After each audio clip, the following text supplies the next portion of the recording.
Hey guys, it's Barrett with the Gimme Camper. I'm here today to do a 3-year review on the Predator 3500. I've had this thing for about 3 years. I've had this video planned for like 2.5, just a general generator review, but I just never got around to it. So we're gonna do that today.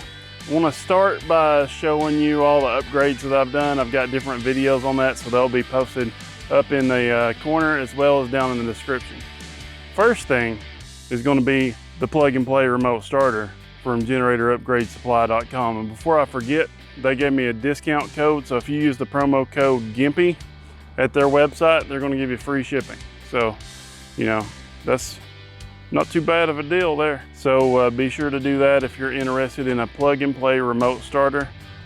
That's pretty awesome. I still get the toolman grunts when it comes to that, but I'm gonna turn it off now. So generatorupgradesupply.com, plug and play remote starter. I also have a review video coming out on that after we've had it for about a year. Now, obviously the biggest upgrade that I have is going to be the MORryde tray where I installed this in my camper. So I do have a fan back here to help blow the exhaust out, as well as an exhaust tube here that blows the exhaust out away from the camper. So those two things, I feel pretty safe about it, but you know, you have to do this stuff at your own risk. There is risk with carbon monoxide about having a generator this close to the camper, I gotta say that. Now the exhaust tube itself, I've had a few different iterations of. This is a brand new one that I just put on this last week, and I'll say I think that it's gonna work better than the last two. The first one was just a flexible, regular flexed pipe, and it was just too stiff and a little bit too big of a diameter for the hose clamp that I had to hold it on tight. The second one was some rigid pipe, and that was just too heavy. It mounted where the spark arrestor mounts in the generator, and those two screws just weren't enough to hold the weight.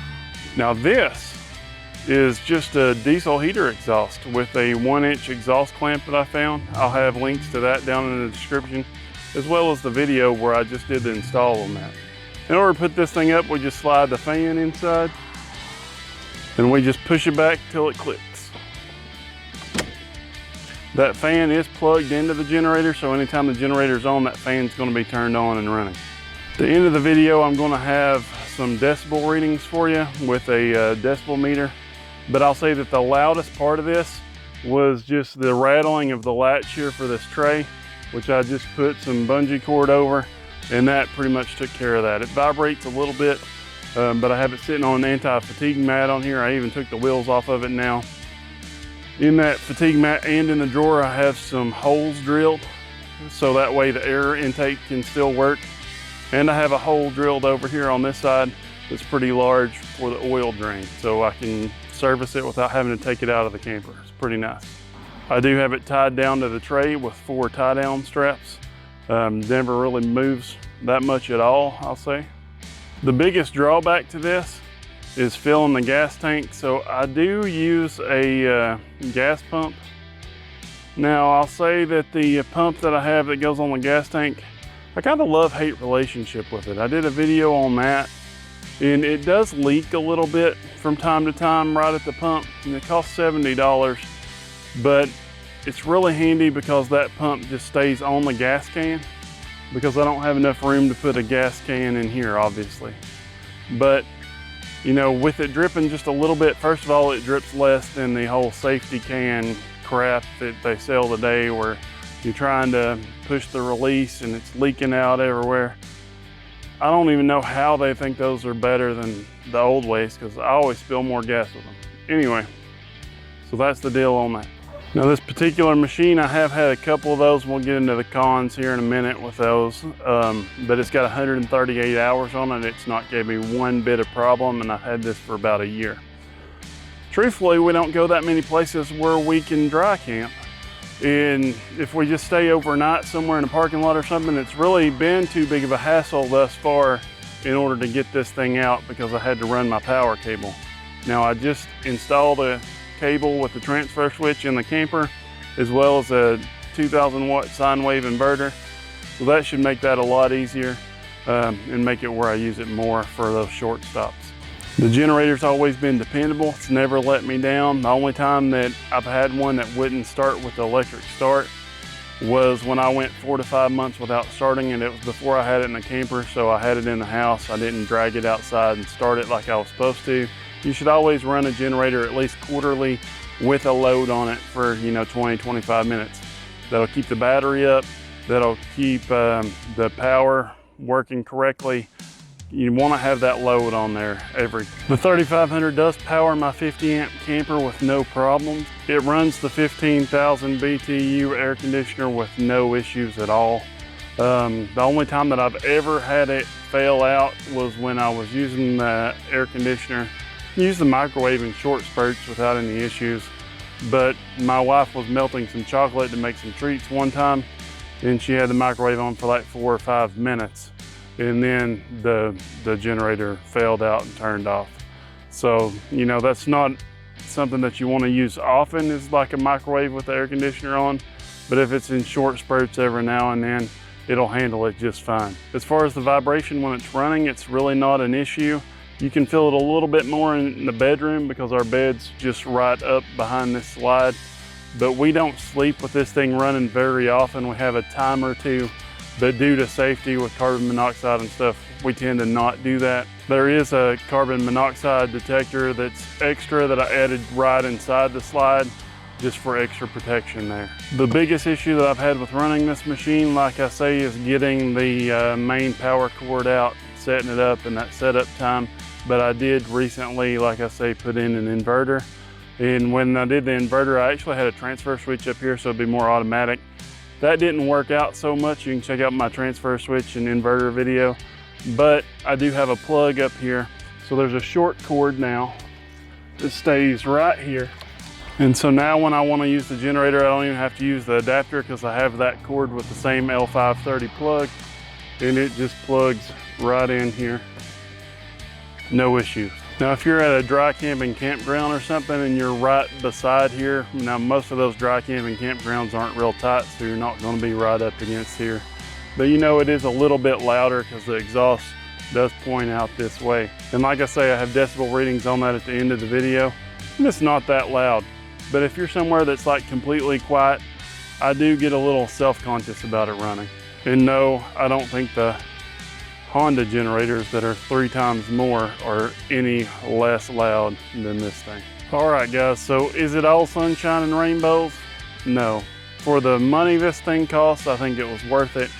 It's a little bit more now than what I paid. I did have the return program, the extended warranty, for a couple of times. This is my 3rd machine, I'll admit that. Now, I'll also say that if I wanted to take the time and work on the other 2, they weren't big issues when I turned them back in, and I would still have the first one today. The problem that I had with the first machine was that I was working on my old camper, and I don't have power over here where I parked the camper. And so I had this thing sitting on a utility trailer, and I would just leave it in the utility trailer and pull it over here and turn it on and work on the camper and take it back to the house. But because of that, it was out in the weather. I did buy a cover on Amazon, and that thing did not keep the water out of it whatsoever. I was so disappointed in that cover when I realized that it was just letting water right through the fabric. So the cover didn't do its job. I think it just had water in the gas, but I was approaching the timeline on the 1-year warranty. And so I did take it back and get another one. Now I want to say that when I took it back, it was cranking, it had compression. It just wouldn't fire all the way up. So I'm pretty sure that it just had water in the fuel, and I could have drained it and had no issues. But I didn't expect when I got down there to get a new one that they would ask me if I wanted to upgrade and renew the warranty, which I did because I was like, well, I'm already here once. So I did renew it. Now my second machine, I used to keep a magnetic dipstick in, and I have a video on one, and I, did some pretty significant testing on it, and the magnet fell out, which caused me a little bit of concern, and rightfully so, because I bought a new one because I didn't trust that one anymore. And whenever I had it in my last machine, the magnet fell out into the engine block. Now the engine block is aluminum. There's a decent chance that I could have just changed the oil and that magnet may have just fell straight out. But The display on that machine had also stopped working. So I did, again, take that and I got this machine. Now, this one's not gave me a lick of problems. I did not renew the warranty with the last one because I had these machines long enough to realize that I think that I'll be fine without the warranty. I may just have to put a little bit of work into it every now and then. And don't do something dumb like put a magnet that can fall out in the engine block that's inside the engine block. You know, if anything, just change the oil a little bit more. This one has 139 hours on it with 0 issues. So all in all, for the value, I think this is a great machine. I think it's worth it. I know a lot of people that have one. I had a friend of mine that got a Champion, and I thought the Champion was fine, truthfully. I got a Champion for my backup generator at the house with a generator shed and all that stuff. And I think it's great. Now the one that I have is not an inverter generator. The one that he had was an inverter generator. And he felt like it was like way louder than this. I felt like it was fine, but he took it back. I think he ended up getting a small Honda, but you know, for the money, I think this is a great deal. But before we go, we got to do it just one more time.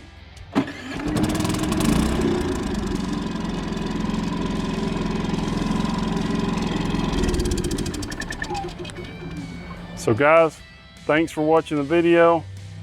You know, this is as honest of a review as I can do. Like I say, it's not all sunshine and rainbows. I had a couple of little kinks in the plan, but I feel like I could have ironed those out if I spent a little bit of time with it. And I feel like this is a great product.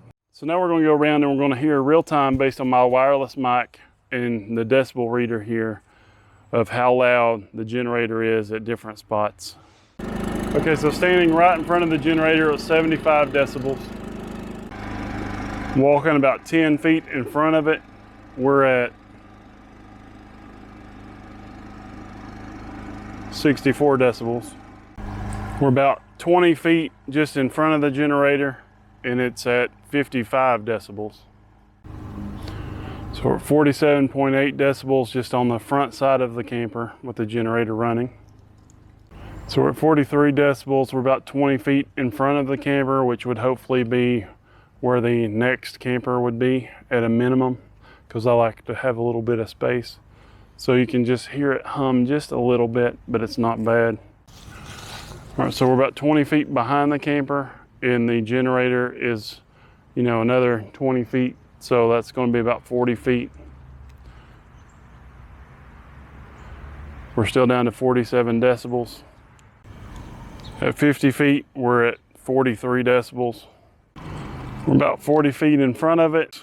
I just want to point out that the noise without that running is 45.1 decibels.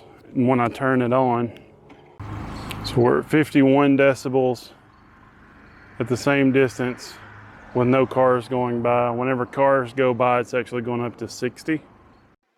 Do not forget to hit that subscribe button.